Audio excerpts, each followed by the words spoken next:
What would make a living legend like Spike Lee, an Oscar winner, cultural icon, and one of the sharpest minds in Hollywood, lose his composure and burst into pure, unapologetic laughter in the middle of a prestigious gala? Not a joke, not a speech, not even a skit. No, it was the unexpected arrival of one very familiar face, and the sight of a camera crew trailing right behind her like shadows on a sunny day. Before we continue, please hit the like button, subscribe to the channel, and turn on the notification bell for updates. Meghan Markle. And not just Meghan Markle. Meghan Markle with a Netflix cameraman, crashing, yes, crashing, the Critics' Choice celebration of Black cinema and television. A night meant to honor legacy. A night meant to uplift the voices, faces, and stories too often sidelined by the very industry she once tried to conquer. But let's back up. Because this wasn't just a random sighting. This wasn't a quiet cameo. This was a scene. And it was no accident. You see, when Meghan Markle walks into a room, eyes follow. That's the brand. The allure. The aura. Whether you love her or loathe her, the reaction is always visceral. She commands attention, sometimes unintentionally, often by design. But on this particular night, in a ballroom filled with titans of black cinema, the attention quickly curdled into discomfort. Spike Lee didn't just laugh. He recoiled, leaned back in his chair, shook his head in disbelief, and then he laughed. Loud enough to turn heads, long enough to be noticed. And in that split second, before the cameras could pan or the lighting could be dimmed, the moment had already gone viral. Why? Why this reaction, and why here? Because everything about Meghan's appearance that night screamed contradiction. This was a gala specifically curated to spotlight authentic, often underfunded, and historically neglected black talent. Stories told by black directors. Roles created for black leads. Triumphs earned, not curated. And then in walks Meghan Markle, draped in designer, flanked by Netflix, and moving like she was stepping onto a soundstage rather than into a sacred celebration. It wasn't just awkward. It was tone-deaf, calculated, and, depending on who you ask, downright offensive. Let's pause for a second. Let's talk about why this matters. Because this isn't just gossip. It's not just a meme. It's a cultural flashpoint, where celebrity, activism, race, and Hollywood collide under the blinding lights of performative allyship and opportunistic branding. And Meghan Markle? She walked right into it. The room that night wasn't filled with paparazzi. It was filled with storytellers. Real ones. People who built careers on grit, not privilege. People who fought for the space to tell their stories, not to be used as the background for someone else's narrative. And yet, there she was. And that camera crew? Oh, they weren't discreet. One source described them as shamelessly close. Hovering. Inserting themselves between conversations. Circling her like a documentary halo. There were whispers, murmurs, raised brows, a few shocked gasps. But the moment Spike Lee cracked up, that was the rupture. The unfiltered moment when Hollywood's mask slipped, and the insiders made it clear, this was not the welcome Meghan expected. Now, let's be fair. There was a time, not long ago, when Meghan Markle was seen as a symbol of disruption, a royal rebel, the woman who dared to walk away from a palace and into her truth. And for a while, Hollywood embraced that narrative. Oprah welcomed her onto the sofa. Tyler Perry offered her a home. Netflix gave her a lucrative docu-series deal. But something shifted. The more she showed up at elite events, the more people started to ask, what is she actually doing here? Because advocacy needs action. Authenticity requires more than appearances. And on this night, at this celebration of black artistry, her presence felt less like solidarity and more like appropriation. But that's not even the biggest twist. You see, this wasn't a solo move. This was part of something bigger. A quiet campaign. A rumored rebrand. Sources close to Netflix have whispered for months that Meghan's first documentary didn't deliver the emotional punch executives hoped for. It lacked real, unscripted drama. And now, there are whispers of a second installment. One that's grittier, bolder, more personal. So what better way to inject a little heat than to walk unannounced into a space charged with legacy, race, and prestige? Except, this time, it backfired. Because the very community she was hoping to stand with? Many of them turned away. And not just figuratively. Literally. At least 2 prominent actresses declined photos with her. One award winner reportedly said, "This isn't a press opportunity. This is family." And that's when it hit. Meghan wasn't seen as one of them. She was seen as a visitor, a well-lit stranger walking into a space that wasn't hers to spotlight. Even for those who once defended her, who cheered when she took on the British press, who cried during the Oprah interview.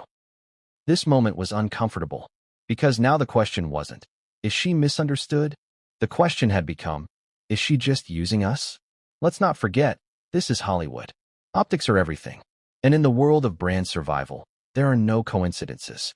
Meghan showing up to this event, with a Netflix cameraman in tow, was not accidental. It was deliberate, staged, strategic, but it miscalculated one crucial thing: the room. The energy that night wasn't just celebratory, it was sacred, generational, deep. And when someone walks in trying to capture that energy without fully understanding it, the room rejects them, no matter how famous they are. Which brings us back to Spike Lee. Because Spike didn't just laugh at a stunt. He laughed at the absurdity of the moment, at the disconnect between intention and reality, at the irony of someone known for fighting the establishment, now walking into a celebration of Black creatives with a corporate lens in her hand. That laugh. It was years of history packed into a single reaction, and the internet caught every frame. In the hours that followed, hashtags began trending. Reactions poured in. Memes were born. But behind the viral buzz, a bigger conversation was brewing. What does it mean to show up in a space you haven't earned? What happens when your attempt to tell your story starts to eclipse everyone else's? And most importantly, when the cameras stop rolling, who is Meghan Markle really? Now don't get us wrong. This story isn't black and white. It's complex, messy, full of contradictions, just like Meghan herself. And over the next chapters, we'll break it all down. What really happened the moment she walked in? Who refused to greet her, and why? What Netflix was actually filming? How Harry responded after the fallout? And the one A-list actress who pulled Meghan aside and said what everyone else was thinking. Because the story of that night doesn't end with a laugh. It begins with it. And what came next changed everything. What do you do when the room freezes? Not physically, but emotionally. When every conversation drops mid-sentence, champagne flutes hover half-raised, and every eye shifts, almost involuntarily, toward one figure. One entrance. One spectacle. That's exactly what happened. The 8th Critics' Choice celebration of Black cinema and TV was already in full swing. Music, movement, and meaning filled the air. Directors mingled with actors. Producers swapped stories about underdog victories. Honorees were being quietly ushered backstage for speeches. And then, the doors parted. A brief silence. And in she walked, Meghan Markle. And trailing directly behind her, not one, not two, but a full Netflix documentary crew. Lights, mics, cables, boom poles. A walking set in the middle of a celebration that wasn't about her. Not this time. Not tonight. That was the moment. That was when Spike Lee's laughter broke the room. Let's break it down. Spike was seated at a prime table, front left of the stage, near a collection of veteran directors and industry royalty. He was mid-conversation with Gina Prince Bythewood, who had just won acclaim for The Woman King. Wine glass in hand. Animated gestures.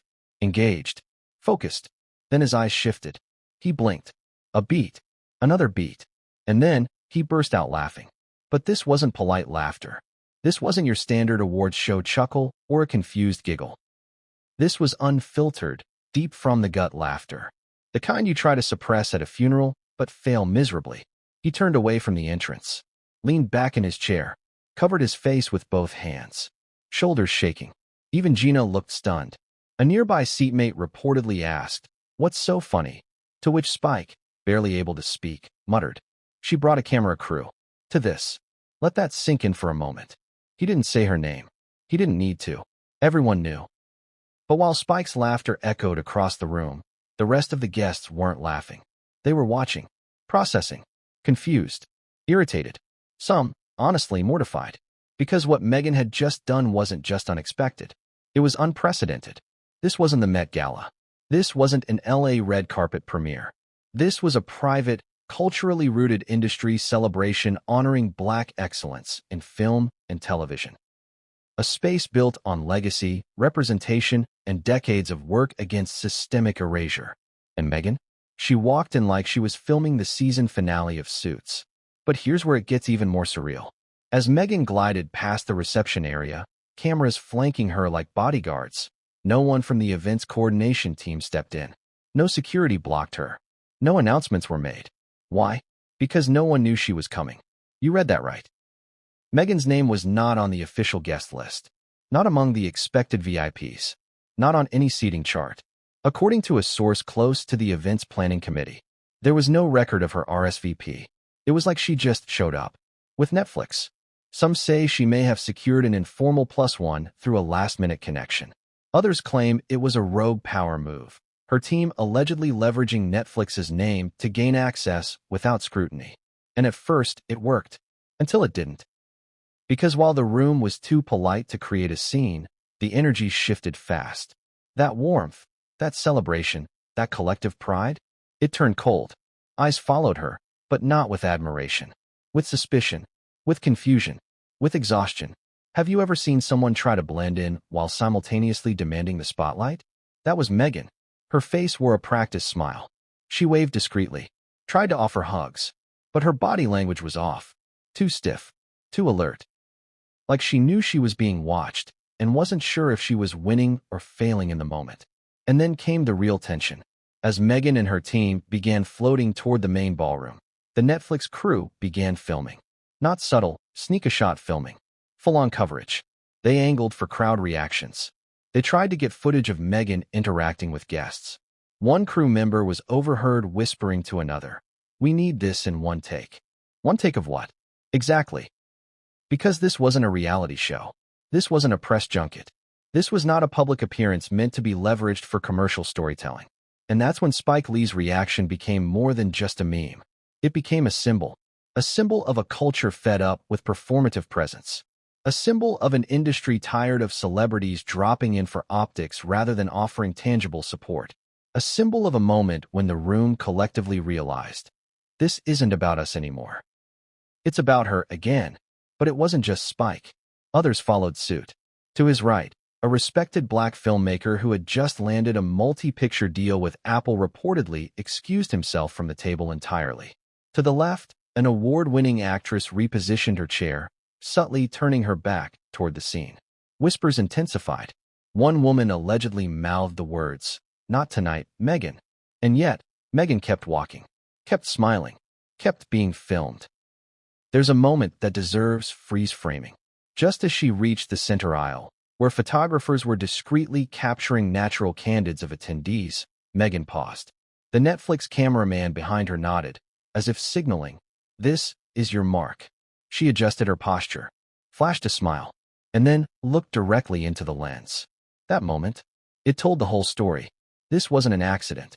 This wasn't a surprise appearance out of genuine solidarity. This was a production. And the room knew it. But here's the question you have to ask yourself. Why? Why would Meghan Markle, former Duchess, Hollywood insider, brand-savvy strategist, risk walking into an intimate, legacy-focused gala with a camera crew? What was so urgent to capture? Was it redemption? Was it relevance? Was it an attempt to reconnect with the Black community, a community that once embraced her but has since grown distant? The irony? By trying to capture that connection, she exposed just how disconnected she'd become. One attendee later told Variety, anonymously, "She didn't need to come. We weren't expecting her. We weren't looking for her. It felt like she needed us. But she didn't understand what this was." And Spike Lee? Later that night, in a quieter moment backstage, he was asked about the incident. He simply smiled and said, "You can't write this stuff, but I guess she can film it." Ouch. Spike's laugh wasn't cruel. It was cathartic. The kind of laugh that surfaces when something is so absurd, so misplaced, so ironically perfect that you just can't help yourself. Because in that room, filled with pioneers, activists, creatives, and truth-tellers, there was no need for a staged scene. The stories were already there. Real ones. Earned ones. And Meghan? She didn't bring a contribution. She brought a script. But here's where the tension climbs even higher. Just as the energy reached peak discomfort. Just as Meghan stood, blinking under the ballroom chandeliers, someone blocked her path. Not physically, but socially. A woman in an emerald green gown, powerful, elegant, respected, stepped directly in Meghan's trajectory. They locked eyes. No smile. No greeting. Just a hard, silent stare. Then, the woman turned her back, guiding her entourage in a wide arc, away from Meghan. The message? Loud. Clear. Unmistakable. Not here. Not now. Not with that camera. And in that moment, Meghan's smile faltered for the first time that night. The performance cracked. Her shoulders dipped. Her mouth twitched. Her eyes scanned the room for a friendly face. But she found none, because she had misunderstood the scene, misjudged the script, misread the audience. And what came next would take that misstep and turn it into a full-blown reckoning. What's worse, being ignored or being seen as a hijacker? When Meghan Markle walked into the Critics' Choice celebration of Black cinema and television with a Netflix crew in tow, the initial shock was visceral. But as the murmurs turned into stares and the stares into silence, one question swept through the room like wildfire. Was this really a grand entrance? Or was it a hijack? Let's rewind the tape, frame by frame. The moment those doors opened, the air changed. Not because the music stopped. It didn't. Not because the lights dimmed. They didn't. But because the collective consciousness of the room paused. It was subtle. The kind of moment that only seasoned industry veterans recognize. There was a disturbance in the atmosphere. A ripple. That ripple had a name. And a camera crew. Meghan didn't strut, but she didn't exactly glide either. It was a careful walk, intentional, rehearsed, camera-conscious. She was dressed in a muted champagne-colored gown, minimalist yet high fashion, paired with soft waves and subdued makeup. It was the kind of look that says, "I'm not trying too hard," while screaming, "Notice me anyway." And oh, she was noticed. Every eye clocked the Netflix cameraman positioned precisely 3 feet behind her left shoulder. Never too far, never too close. Like a satellite, orbiting her movements. Zoom lenses, steady rigs, low lighting panels. This wasn't some iPhone B-roll.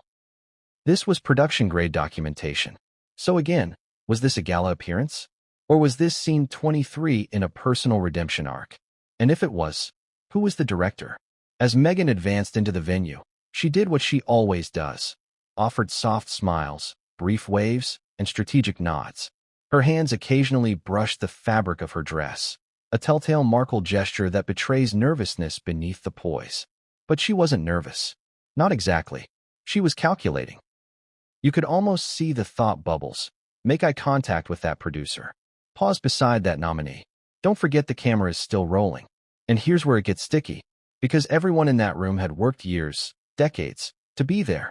The people being honored that night had clawed their way through rejections, low budgets, and institutional bias. Some of them still fund their own indie projects. Some of them are just now getting their first Netflix deal after 25 years in the industry. And then Meghan shows up, unannounced, uninvited, undocumented, and turns their hard-earned moment into a photo op. For her, let that sink in. This wasn't a celebration of celebrity. It was a celebration of craft. And that's why her arrival felt invasive. She didn't come to honor the moment. She came to use it. And use it she did, until someone decided they'd had enough. A respected TV showrunner, a black woman with 3 decades under her belt, leaned into her seatmate and said what no one else had the courage to say out loud. This ain't a set. This ain't her scene. But maybe Meghan thought it was. Maybe she believed she was walking into a familiar space, a room full of creatives, cameras, opportunity. Maybe she thought her presence would be welcomed. Maybe she thought she still belonged. Because let's be honest, there was a time when Meghan Markle was the moment. The interviews, the royal wedding, the documentaries, the podcasts. She had a story to tell, and the world was listening. But stories have arcs.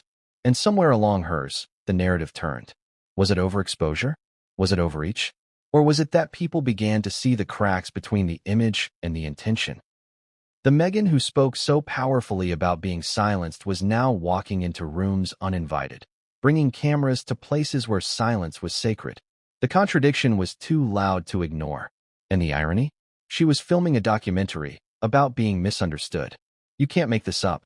Let's talk about the Netflix angle for a second. According to insiders, Meghan's deal with the streaming giant included multiple content clauses, one of which was reportedly personal narrative access.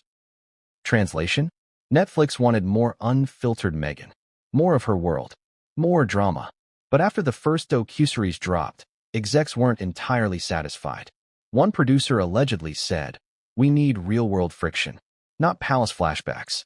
So what better way to inject that friction than to stage an unscripted moment at one of the year's most culturally important events? Only it wasn't unscripted. It was tone-deaf. Let's pause here. Ask yourself, have you ever felt someone was in the room not because they belonged, but because they needed to be seen? That's what this was. Not a celebration.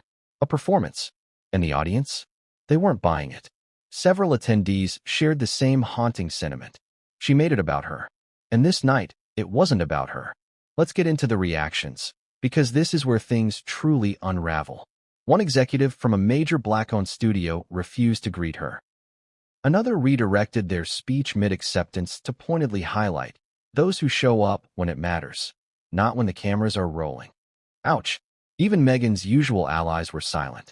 No one from her past Hollywood circles stood to vouch for her. No Oprah. No Ava. No Carrie. No Tyler. It was the absence of defense that screamed the loudest. Because silence, in this case, wasn't passive. It was intentional. The cherry on top? The red carpet. Meghan attempted to approach the press corridor flanking the main room. As she neared, a publicist, cool, calm, and deadly efficient, stepped into her path. She didn't say a word, just raised one hand, and shook her head. Denied. Meghan smiled awkwardly, tilted her head, glanced toward her crew. The cameraman kept filming. She whispered something to him, possibly. "It's fine, just keep moving." But it wasn't fine. Not even close. Because the message had landed. You don't get to turn our moment into your documentary. And that was when the whispers turned into side eyes. The eye rolls began. The crossed arms. The carefully whispered commentary behind cocktail glasses. And worst of all, the quiet exits. A few key honorees discreetly stepped outside before the awards presentation began. Not because they were offended by Meghan's presence, but because they didn't want to share their moment with her. The room was slipping. The energy unraveling. And still, Meghan pressed forward. Maybe she thought resilience was the answer. Maybe she believed she could salvage the moment. But resilience without awareness? That's just delusion dressed in Dior. At one point, Meghan sat down at a vacant table near the back. The Netflix crew hovered nearby, unsure whether to keep rolling or pause. She pulled out her phone, checked something, then looked up, right into the face of someone she hadn't seen in years. An old acquaintance. Maybe a former co-star. Maybe a rival. Whoever it was, they met her gaze with a look that could curdle milk. And then, they turned away. Didn't speak. Didn't wave. Didn't acknowledge her existence. That moment, it hit her. For the first time that night, Meghan's face dropped. She realized she wasn't reclaiming her space. She was crashing it. And that awareness? It showed. The smile became forced. The posture drooped. She glanced at the exit more than once. But she stayed. Because the cameras were still on. She had committed to the scene, the shot, the illusion, even if the room had already moved on, even if the audience had already tuned out. But what Meghan didn't know, what she couldn't have known, was that someone backstage had seen it all, and they were ready to say something, not to a reporter, not to a tabloid, but directly to her, face to face. And their message wouldn't be polite. What if the biggest twist of the night wasn't Meghan showing up, but the mystery of who actually invited her? Or better yet, if she was even invited at all. Let's start with the moment the realization hit. Backstage, in a hallway lined with velvet curtains and framed portraits of past honorees, two event coordinators huddled together, clipboards in hand, earpieces crackling, trying desperately to salvage what was rapidly becoming the most chaotic 5 minutes in the ceremony's history. One of them whispered, almost panicked, "She's not on the list." Check again. Check again. The other coordinator, already pale from stress, scrolled furiously on an iPad, swiping through page after page of names. Actors, directors, producers, philanthropists, presenters, VIP guests.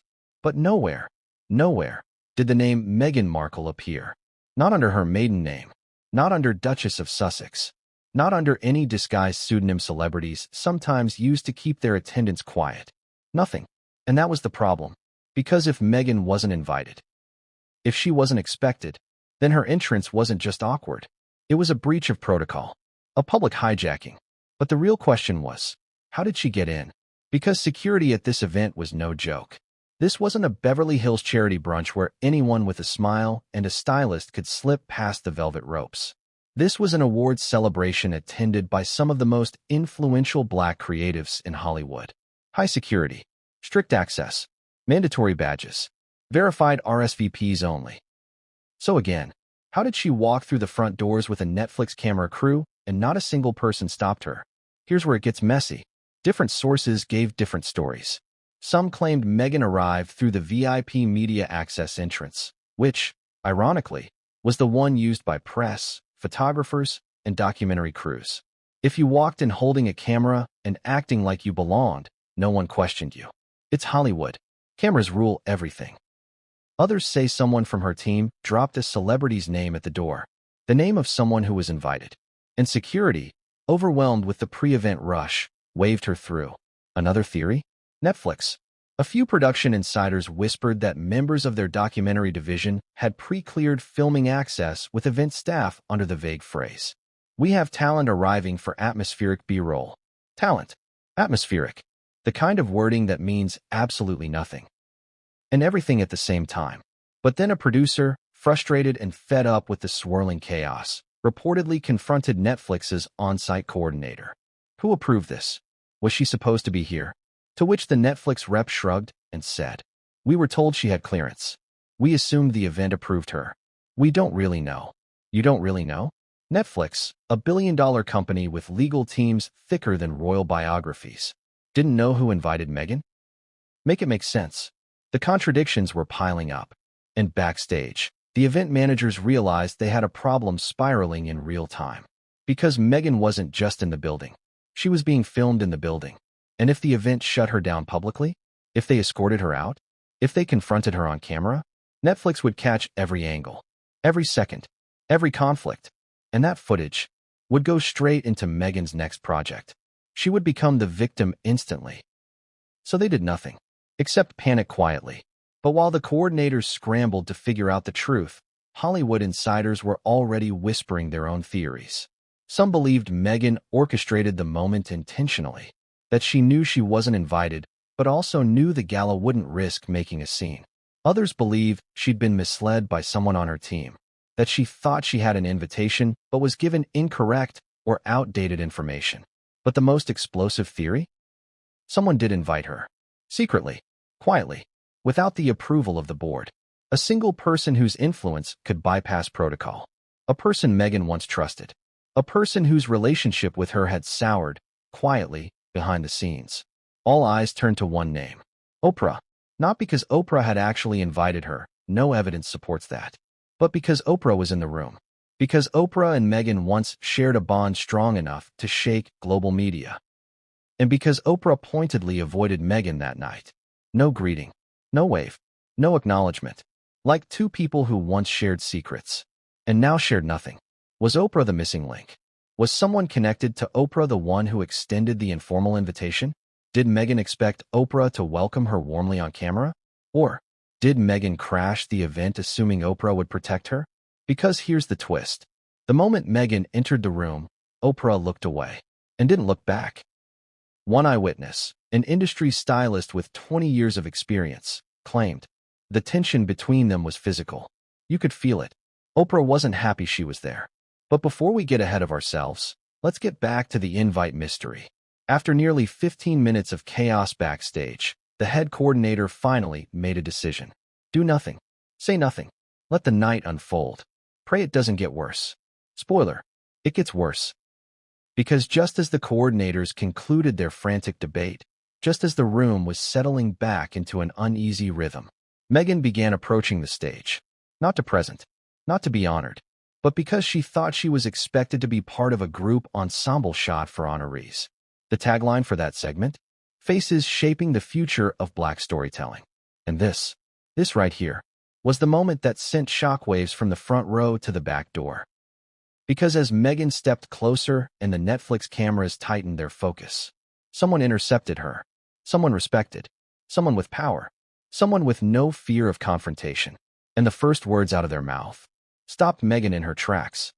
The woman who stepped forward wasn't some background producer or PR handler. She was Regina King, Oscar winner, Emmy winner, voice of a generation, and most importantly, someone who had earned the unshakable respect of that entire room. She didn't raise her voice. She didn't cause a scene. But the way she spoke, the weight of her words, the deliberate stillness in her tone, it was more powerful than 1,000 microphones. Regina locked eyes with Meghan. Then, calmly, and without a trace of performative politeness, she said, "This moment isn't for you." The sentence landed like a slap in slow motion. No fury, no volume, just finality.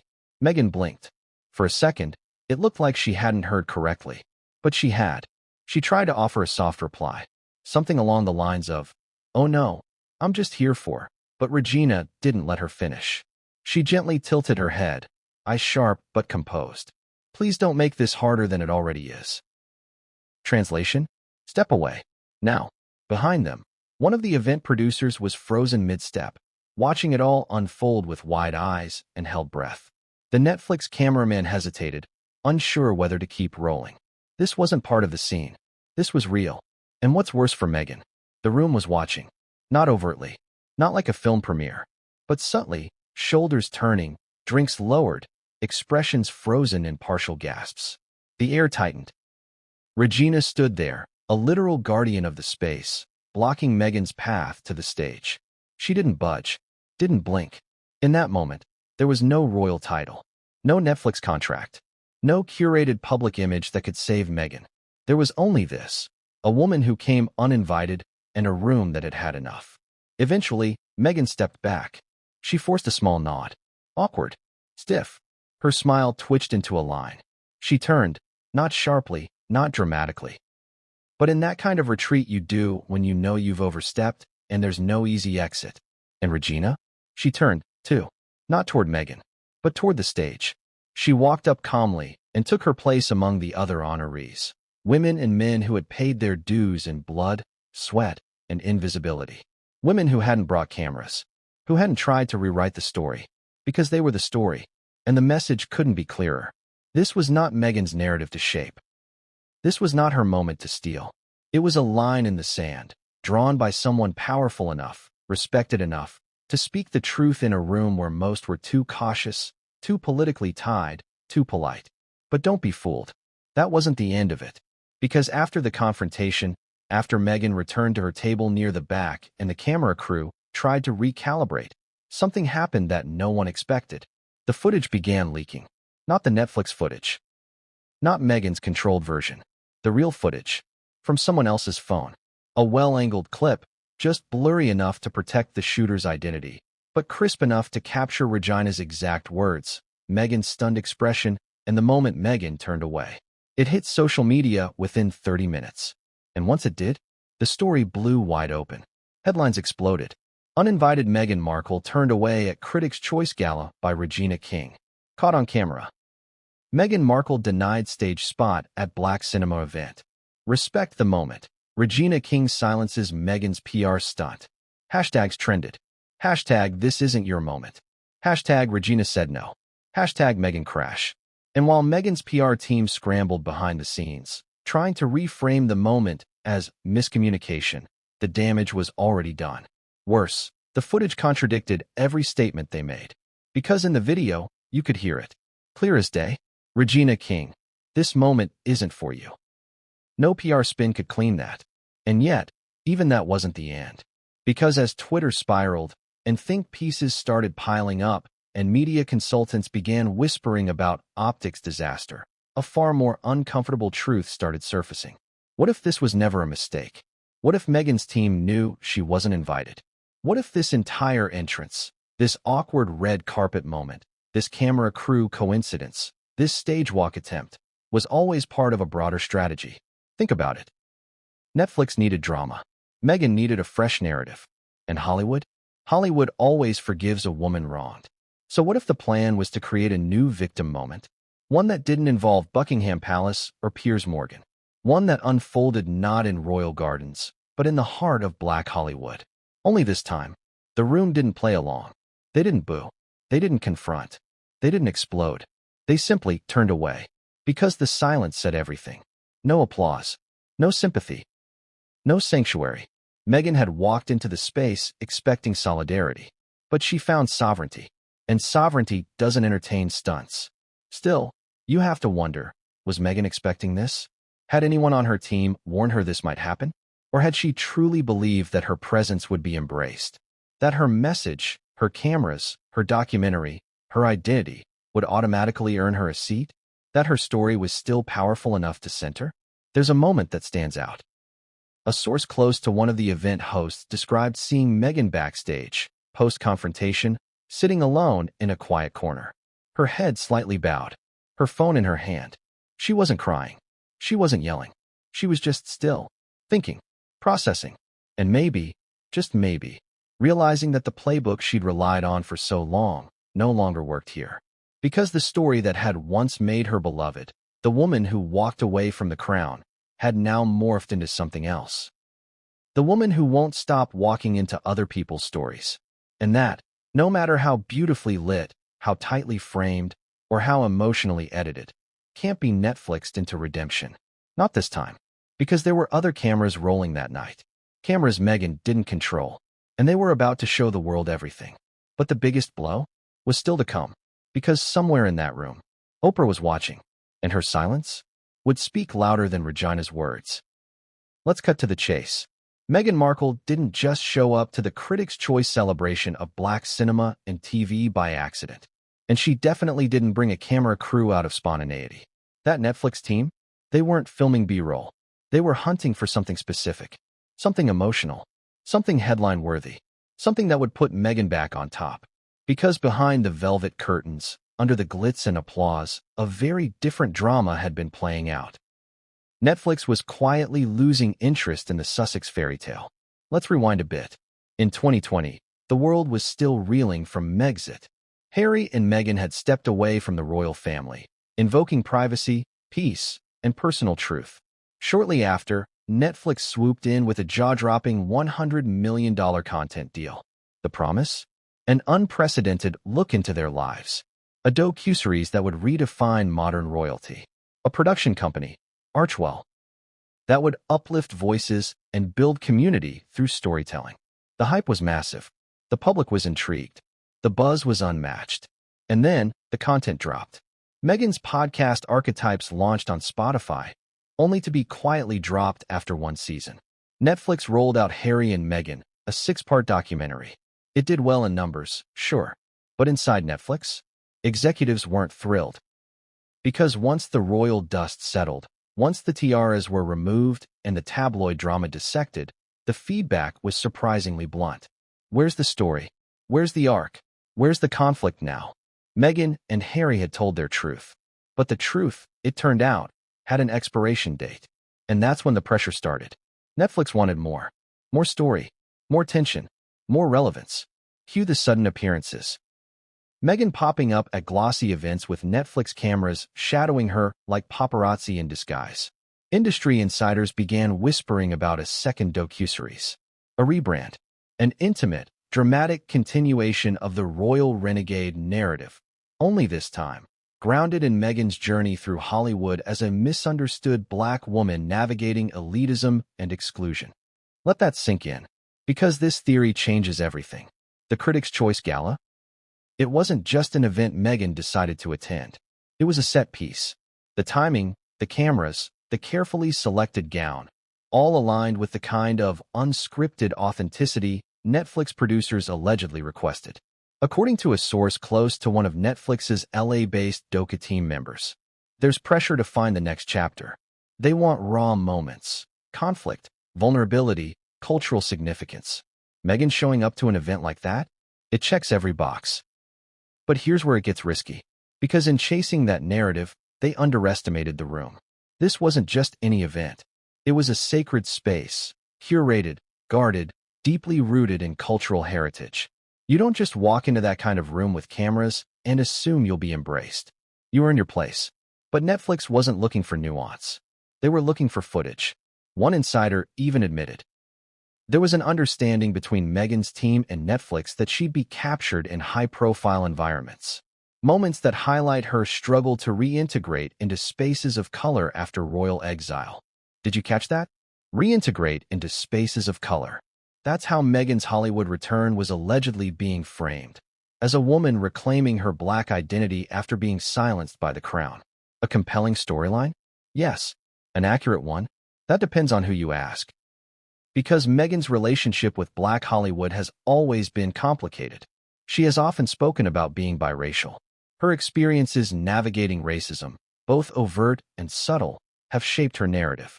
And for many, especially during the royal saga, she represented a symbol of resistance. But since stepping into the Hollywood spotlight, critics say Meghan's presence in black spaces has been largely performative. She shows up for the photos, for the optics, for the narrative. But where's the work? Where's the collaboration? Where's the community building she promised? Those questions have remained unanswered. Until now. Because the Critics' Choice celebration was supposed to be a quiet redemption, a soft re-entry into the community she once cited as her cultural home.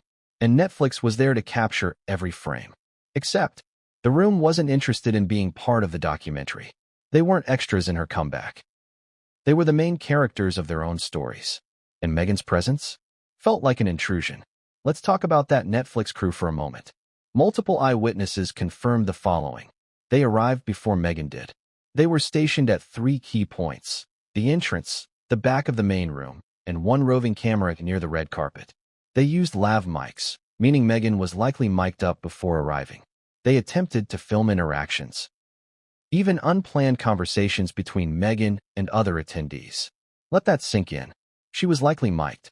That means this wasn't a spontaneous moment of attendance. This was a production day. They were there to capture real moments of Meghan navigating Hollywood. But real doesn't mean authentic, especially when the surrounding people don't consent to being props in your narrative. And that's where things hit a boiling point. Because when the backlash started, when Regina King blocked the stage, when industry Twitter exploded, when memes began circling, the Netflix crew was seen huddled in the back, reviewing playback. They weren't confused. They were excited. One source close to the tech team claims a producer said, "This is gold. You can't write this kind of tension." Let that sit for a second. You can't write this kind of tension. It wasn't just a line. It was a confession. A window into the mindset behind this new Meghan docu push. Forget reconciliation. Forget empowerment. Forget social impact. Netflix wanted drama. And now, they had it. The story arc writes itself. Meghan enters a celebration of black voices. She's rejected, misunderstood, isolated. A room that once celebrated her now turns cold. Cameras capture her hurt, her resilience, her attempt to reclaim her voice. And yet, the truth wasn't nearly so flattering. Because this wasn't a woman being excluded by the industry. It was a woman trying to exploit the industry and getting caught. But the problem goes deeper. Because if Netflix airs that footage, if they even so much as use a 3-second clip from that night, they will be held to pay. Producers, publicists, directors, and actors alike are already saying, if my face is in that doc, there will be lawsuits. Some attendees are rumored to be considering preemptive legal notices, asking Netflix for assurances that no footage of them will be used without express written consent. And the critics? They're already writing. Meghan Markle's latest Netflix ploy shows how far she's willing to go to reframe her image, even at the cost of genuine community. But here's the twist. There's still one more piece to this puzzle. Because while Netflix captured the tension, the confrontation, and Meghan's dramatic retreat, there was one moment they didn't get. One moment that was too quiet, too subtle, but more devastating than anything else that night. A look, a brief glance across the room, between Meghan Markle and Oprah Winfrey. No words were exchanged, no gestures made. But when their eyes met, just for a moment, Meghan's face changed. The smile dropped, the mask slipped, and Oprah? She looked away, deliberately, slowly, and permanently. Because even in the world of documentary storytelling, there's one thing Meghan can't stage. Rejection from the woman who once gave her the biggest platform of her life. And what Oprah did next would send the clearest message yet. But that's for the next chapter. At first, it was just laughter. Unmistakable, unapologetic, unfiltered. Spike Lee's booming laugh echoed through the ballroom like a thunderclap on a clear night. and everyone assumed that was the end of it. A legendary director, reacting in the moment. A flash of disbelief turned into humor. Nothing more. But oh, there was so much more. Because what nobody realized at the time, not even the Netflix crew, was that Spike's microphone was live. And it wasn't just recording. It was connected to a feed. A wireless feed used by the event's AV team to pick up moments from presenters and honorees during candid interactions. Meant for the post-show highlights reel. Behind-the-scenes content. Organic audio bites. But this time, it captured something explosive. Let's rewind to the moment Meghan walked in. Spike had been mic'd up for a prearranged segment. A short tribute to another director being honored later that evening. He wasn't scheduled to speak for another 45 minutes, but the sound guy had already clipped the lavalier mic onto his lapel during cocktail hour. Standard protocol. What wasn't standard? That the soundboard operator in the control booth forgot to mute the channel. So when Spike leaned toward Ava DuVernay and whispered, thinking only she could hear him, the mic picked up everything. Everything. The laughter, the disbelief, the commentary. And then, the line that would blow up across the industry less than 48 hours later. She thinks she back in Montecito with her little docu-series. This ain't the Emmys. This is church. Let that sit. Because Spike wasn't cracking jokes. He was making a statement. A cultural one. He wasn't just laughing at Meghan's entrance. He was calling out the sacrilege of trying to turn a sacred space of celebration into a Netflix set. This is church. That phrase alone hit hard. Because for Black Hollywood, the Critics' Choice celebration isn't just another gala. It's a communion, a homecoming, a place of reverence for Black artists who were historically denied the red carpets, the lead roles, the spotlight.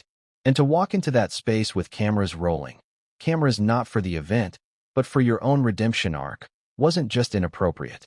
It was profane. The AV techs upstairs, stunned by what they were hearing, saved the clip.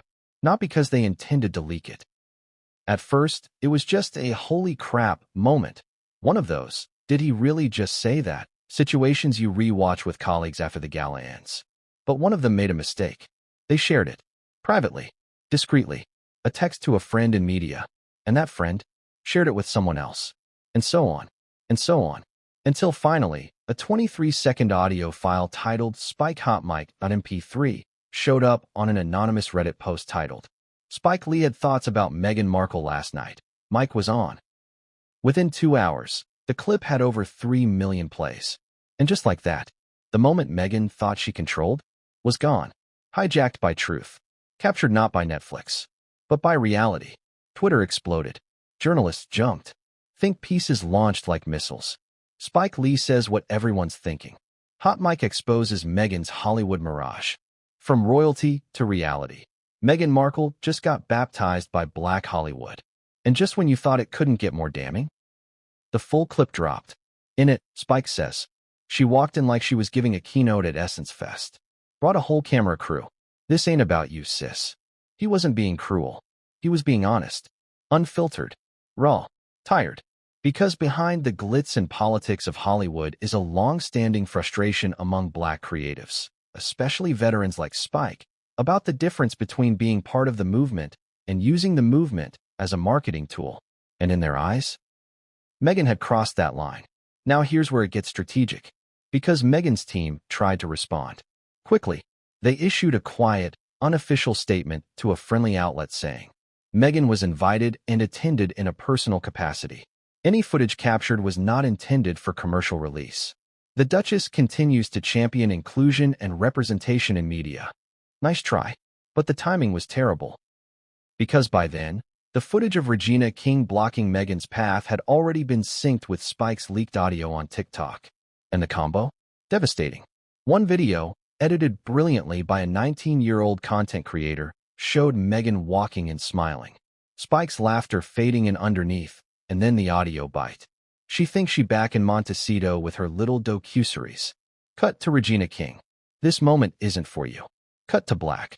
Title card. The room said no. The video had 11 million views in 24 hours.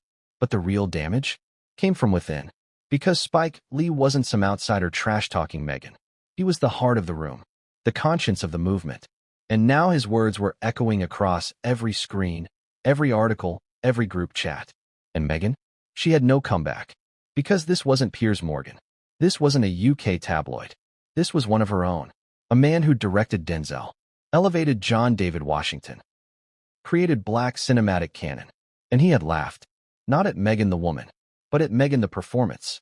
Let's pause here. Let's ask something uncomfortable. Did Meghan think the room would embrace her simply because of what she used to represent? Did she assume that her name still held the same emotional currency? That being a woman of color who took on the crown still meant something to this crowd? Because if she did, she miscalculated badly. Because here's the truth. Symbolism fades. Stories evolve. And if you don't evolve with them, if you keep replaying Act I in a room that's now watching Act 4, you'll look out of place. Stuck. Self-centered. Desperate. And that's what the footage showed. That's what the mic revealed. Not malice, but mismatch. Spike wasn't mocking Meghan's struggle. He was mocking her misread of the moment. And that, more than anything, destroyed the illusion.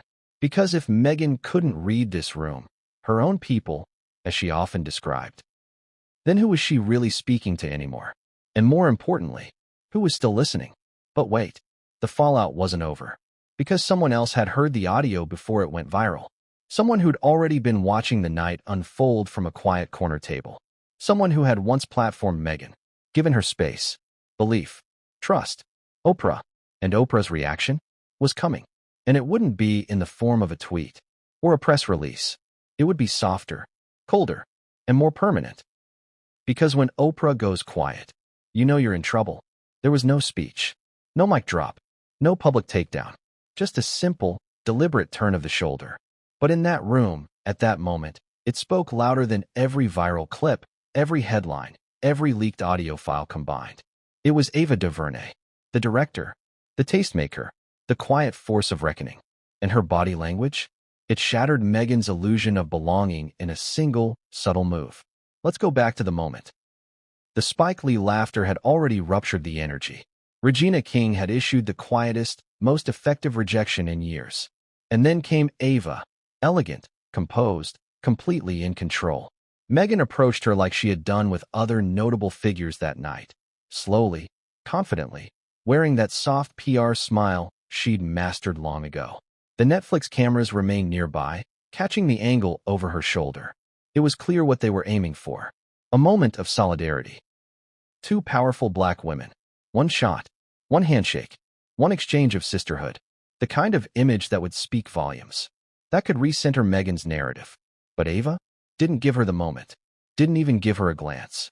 As Meghan reached within 5 feet, arm half raised in friendly acknowledgement, Ava turned.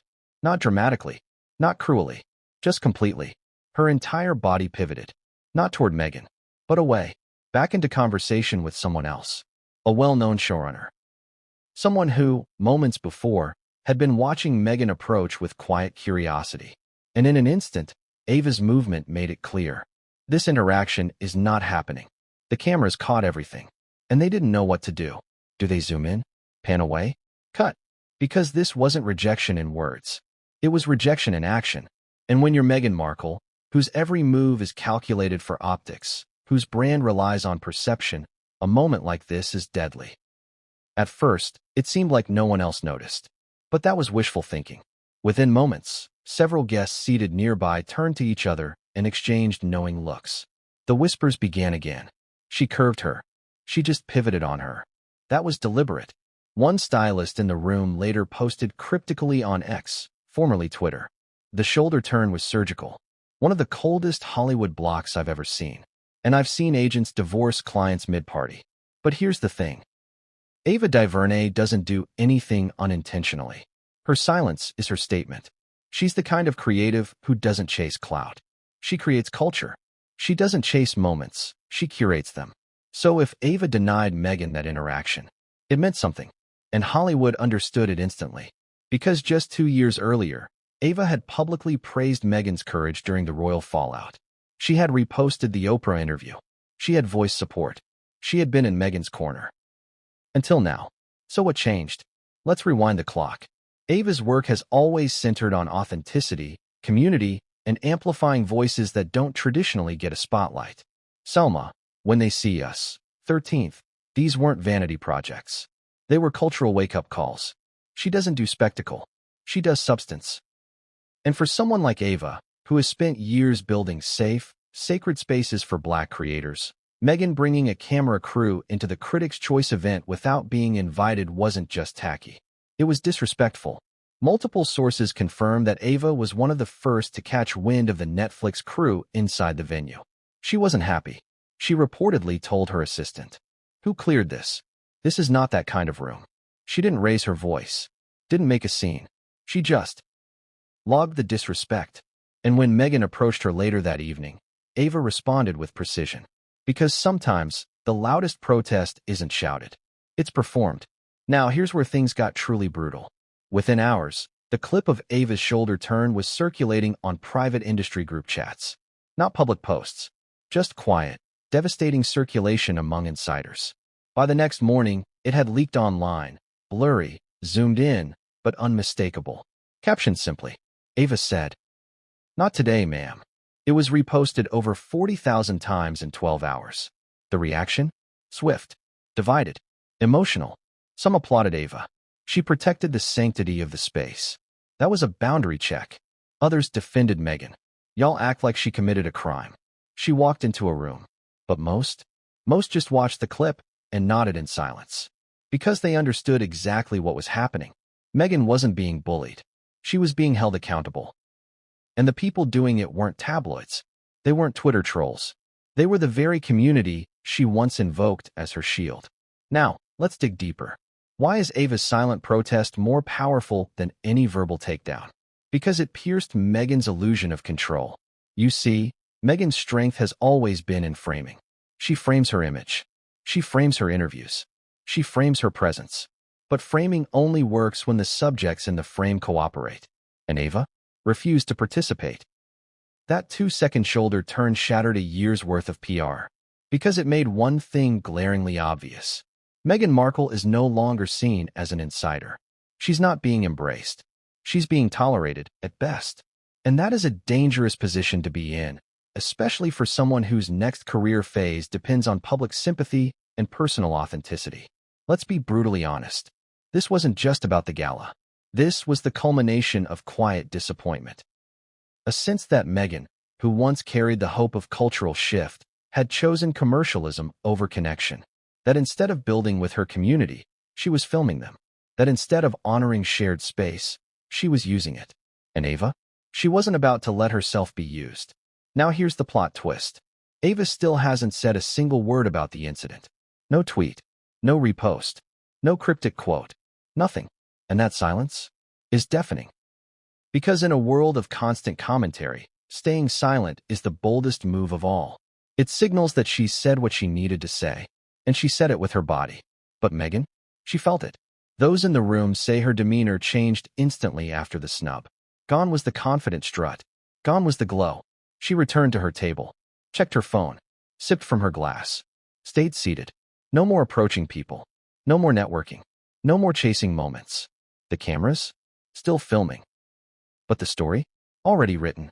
And in every story, there's a turning point. This was Meghan's. Not a breakdown. Not a confrontation. But a realization. That something had shifted. That the room she expected to embrace her had drawn a line.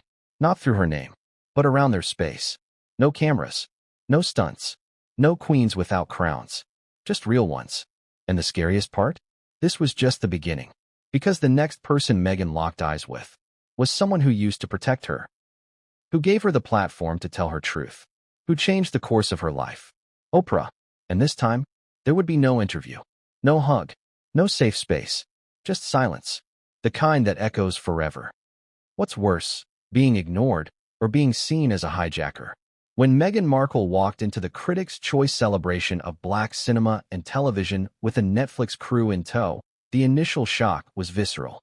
But as the murmurs turned into stares and the stares into silence, one question swept through the room like wildfire. Was this really a grand entrance? Or was it a hijack? Let's rewind the tape, frame by frame. The moment those doors opened, the air changed. Not because the music stopped. It didn't. Not because the lights dimmed. They didn't. But because the collective consciousness of the room paused. It was subtle. The kind of moment that only seasoned industry veterans recognize. There was a disturbance in the atmosphere. A ripple. That ripple had a name. And a camera crew. Meghan didn't strut, but she didn't exactly glide either.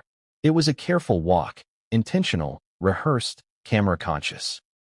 She was dressed in a muted champagne-colored gown, minimalist yet high fashion, paired with soft waves and subdued makeup.